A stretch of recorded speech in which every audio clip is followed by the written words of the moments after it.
what's going on, y'all? T-Bob here. And Jake as well. And you're about to watch a little OTB LSU. We're going to give you all the latest, greatest between LSU football, baseball, women's basketball, softball, and everything in between. Bottom line, if you want to talk Tigers, keep it locked, subscribe, like it, and we hope you enjoy it. Real quick, Tay, you mentioned somebody was talking about getting excited for a portal edition in the chat, and also they try to bring up names like Deuce Chestnut and Omar Spates, right? It's being first team all conference. I'll also remind you, Deuce Chestnut had some off-the-field stuff, but went back to Syracuse and was starting free safety for them and graded out in the 70s at free safety for Syracuse, who, won 9 games? Yeah. Right? Okay, yeah. So Deuce actually did pretty well. Omar Spates starts at linebacker for the L.A. Rams right now. Yeah, so very good. Omar Spates wasn't the problem. Matt House was the problem. Yeah. So, that was the issue. Omar Spates went from undrafted to starting for the Los Angeles Rams, who are playing pretty well right now in the NFL, right? It's got to match up with everybody, players and coaches alike. So, I'm not going to throw that on the players when Deuce Chestnut goes back to Syracuse, starts at free safety, actually a position change and plays well. And then, like I said, Omar is starting for the L.A. Rams. Omar Spates didn't forget how to play football. He just got Matt Housed. Yeah, I mean, and honestly, that is something that with all of the portal additions becomes it makes it more exciting, right? It's like we just talked about the edge. Jack Pyburn and Jamari Butler are solid guys. They can start. Their numbers are not overwhelmingly good. This isn't like getting like Nick Scorton after he led the Big Ten in sacks or something like that. But because of Kevin Peoples, I become more excited about the potential of those guys. When you're telling me you're giving Corey Raymond the amount of talent that you've given him this offseason, both in transfers and in the signing class, I get excited about that because I just saw an entire season of football where I saw a defensive staff that, unlike 2 seasons ago, where it seemed as if the staff dragged down the production of the players, last year I feel like they pretty much maximized what they could get out of that group. Maybe the one guy I'd like to see get some more resources would be Bo Davis, because he did such a good job with that interior defensive line. And is that the one area we haven't really seen in movement yet? Like both kind of major recruits and like transfer portal? You talking about just like interior? Just interior, not edge. Just interior. I mean, yeah. Because everywhere else you're checking boxes, right? Tight end, check. Wide receiver.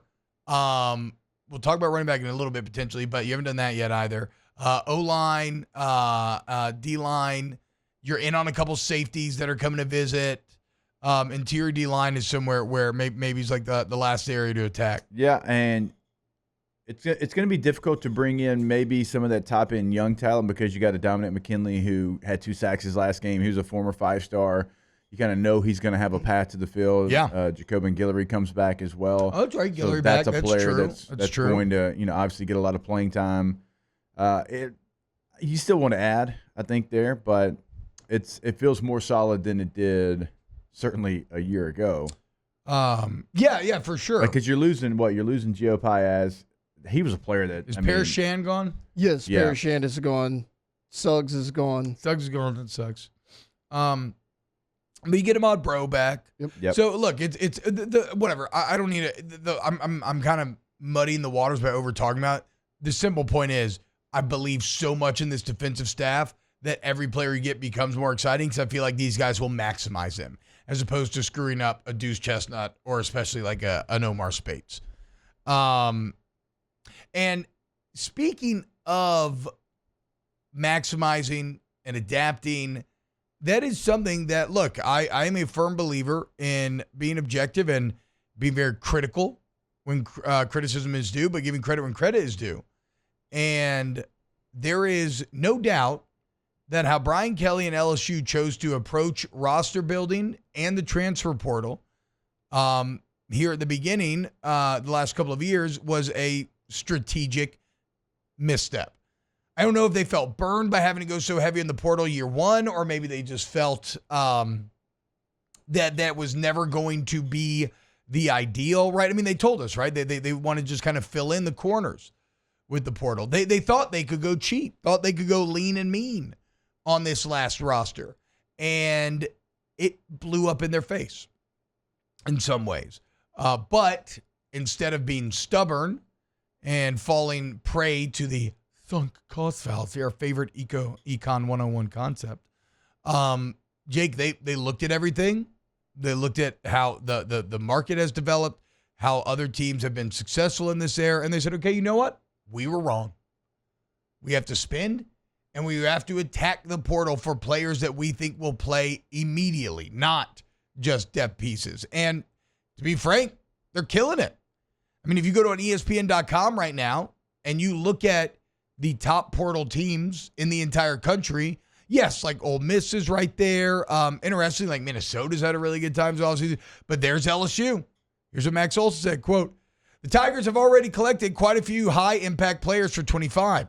On offense, they landed one of the SEC's most productive playmakers in Barry and Brown, number 3 wide receiver in ESPN transfer rankings.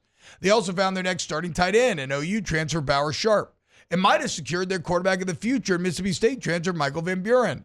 They landed another top 10 transfer Monday in Virginia Tech's Mansour Delane, our number 1 ranked cornerback, to go along with talented former Florida corner Jakeem Jackson and 2 proven edge defenders in Jamari Butler and Jack Pyburn. And that's still with multiple visits on the way from safeties, still attacking O-linemen, still, like I said, I think you'll probably get in some D-line battles as well. So LSU realizing we were wrong, we're not going to continue to be wrong, we're going to change, and that does bode well for the future.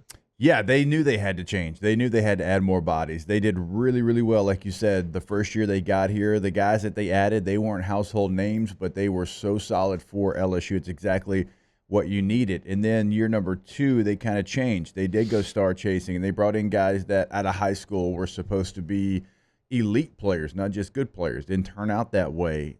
Year 3, a little bit of a mixed bag, but I think they realized that also, because I think they were worried about like what it would do in the locker room, like if it would fracture the locker room. Yeah. And I think that everybody now realizes that this generation of players is just different.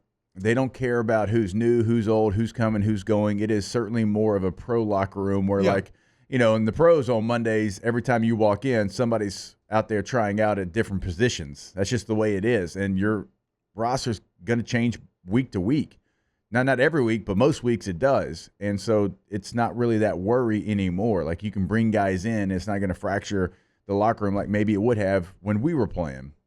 And so I think they all realize that now, and they realize that they have to add veteran guys because when you look at what they were able to do on defense, I mean, how many true freshmen had to play for you? Like you had to count on a ton of true freshmen. And Brian Kelly talked about it. Look, we got this many true freshmen that are on this trip and dressing, and we're counting on them. Like that's going to be great for those players going into this year, but there was a little bit that you were missing with the veteran guys that you didn't bring in.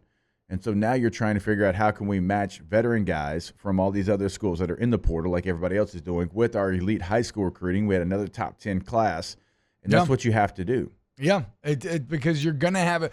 Like when you have top 10 classes like LSU has had every year, you're going to have attrition. Because you're going to have talented players that aren't seeing the field as much as they want and are worth more to other teams than they are to you in your current roster setup. So you have to be willing to invest in attacking the portal. Look, objectively, it's been a really good portal season for LSU this far, and it's not over yet. Wow, Jake, what incredible takes. I mean, those guys, they're just the best. I think so. And if you think so, again, hit the like button, subscribe, ring the bell so you get notifications when we post every single day here on OTB LSU.